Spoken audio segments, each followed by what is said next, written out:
Van der Waals forces are forces of attraction between neutral particles.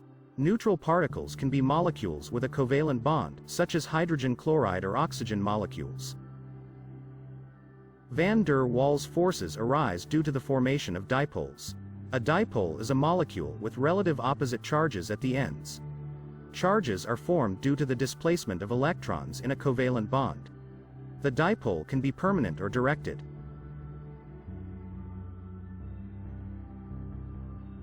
A permanent dipole is called a molecule formed by atoms with different electronegativity.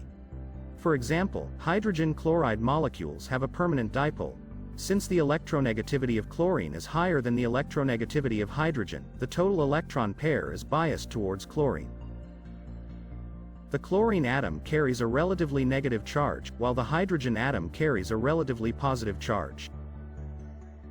Dipole-dipole coupling occurs between permanent dipoles. Since all hydrogen chloride molecules have relative charges, different molecules are attracted to each other by opposite charges.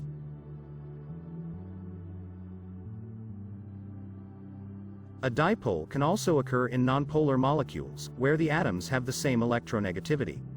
For example, in binary compounds, as in an oxygen molecule. Electrons in molecules are in constant motion, so at some moments the electron density on one atom is higher than on another. This creates an induced dipole. An induced dipole of one molecule affects the electrons of neighboring molecules, creating polarity. Induced dipoles are attracted to each other. These interactions between molecules are called London dispersive forces.